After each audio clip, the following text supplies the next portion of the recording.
જ્યાં એક રેખા બીજા બિંદુથી જોડાય છે, એક બિંદુ બીજી રેખાથી જોડાય છે અને બંને રેખા એકબીજાની સાથે ત્રીજી રેખાને જોડી દે છે, જેમાં બધા જ અલગ અલગ છે પણ બધા જ જોડાયેલા.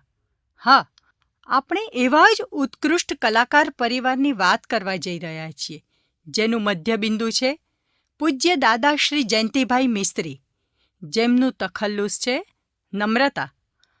પોતાની જિંદગીને, વિચારોને ઉત્કૃષ્ટ પેઇન્ટિંગોમાં ઉતારી જાણે જિંદગીનો સાક્ષાત્કાર થયો હોય ને તેવી ધન્યતા અને આનંદ પામ્યા.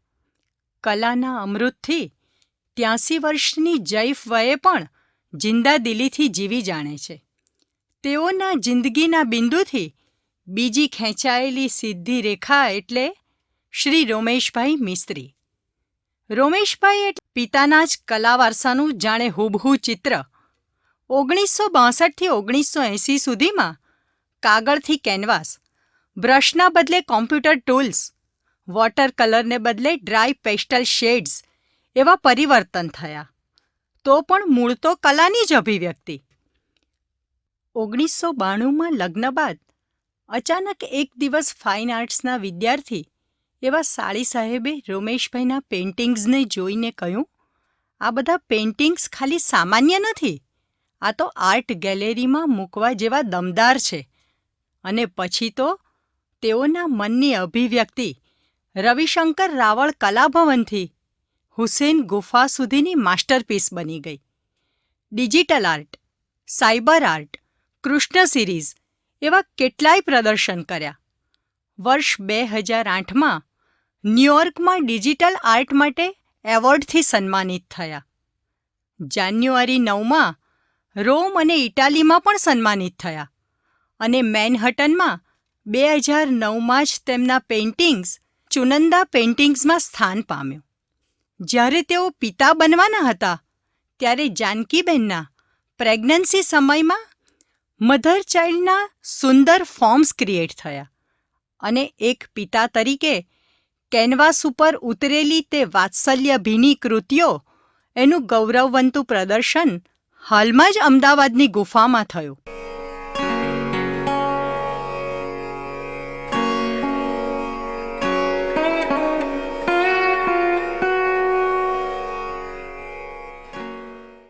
આ પેઇન્ટિંગના મોટાભાગના મધર એન્ડ ચાઇલ્ડ સિરીઝના ફોર્મ મોટેભાગે જ્યારે જાનકી પ્રેગ્નન્ટ હતી એ વખતે ફોર્મ્સ બધા કન્સીવ થયેલા છે.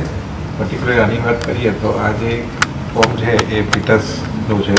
તો જ્યારે બાળક ગર્ભમાં હોય ત્યારે બી માતા એ રીતે વાત કરતી હોય એની જોડે કે જાણે એ બહાર છે, એટલે એની અંદર એ પ્લેફુલનેસ બી દેખાશે અને એમની પ્રોટેક્ટિવનેસ છે એ બી દેખાશે. અને આ જે વલયો જે છે ઇટ શોઝ યુનિવર્સલ કે આ વસ્તુ ભલે અત્યારે એક સિમ્બોલિક છે, પ્રાણીમાં બી ફિલિંગ્સ જોવા જઈએ તો એ બંને એવી જ હોય છે.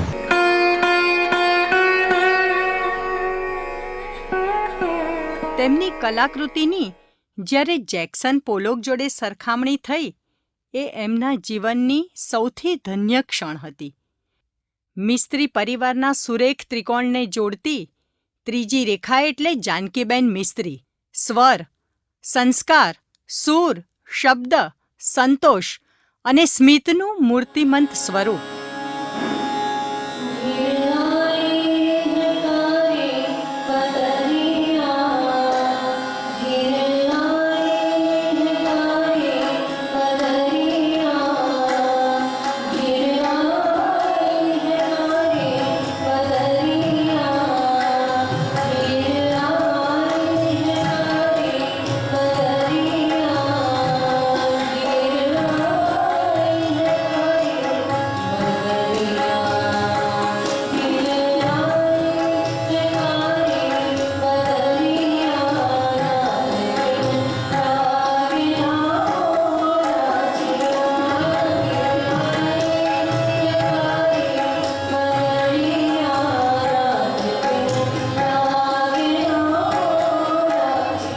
જાનકીબેન મિસ્ત્રી ભારતીય ગાંધર્વ મહાવિદ્યાલયના અલંકાર સુધીની પરીક્ષાના સેન્ટર ઇન્ચાર્જ છે.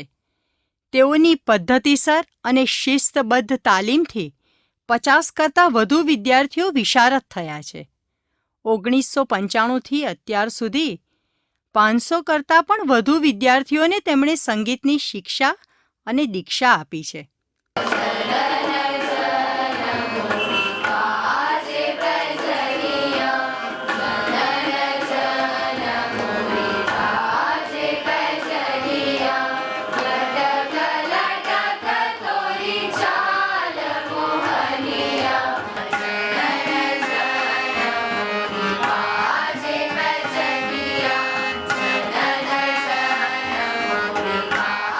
પ્રેમની આ અદ્ભુત જુગલબંધીમાંથી જ એક નવો રાગ જન્મ્યો. તે લાડકો જીત. જીત રોમેશભાઈની આર્ટ અને જાનકીબેનના અવાજનું અદ્ભુત કોમ્બિનેશન છે. એક હાથમાં પીંછી કે કોમ્પ્યુટર માઉસ અને બીજું ઇંગ્લિશ ક્લાસિક રોક સોંગ્સ. આવા યુનિક કોમ્બિનેશનથી જ જીતે પોતાની સ્ટાઇલમાં સિરીઝ ટુ સબકોન્શિયસ જેવું મોભાદાર પ્રદર્શન ફક્ત 22 વર્ષની વયે કર્યું છે. સંગીત, ચિત્ર, શબ્દ અને નૃત્ય આ બધી જ કલાની એક જ છત નીચે ઉપાસના થતી હોય તેવું આ કલા કુટુંબ જોઈ આનંદ સહ ગૌરવ થયા વગર ના રહે. કુટુંબની 3 પેઢી એક સાથે કલાની સાધના કરતી હોય તેને ઇબાદત કે પ્રાર્થનાની શી જરૂર?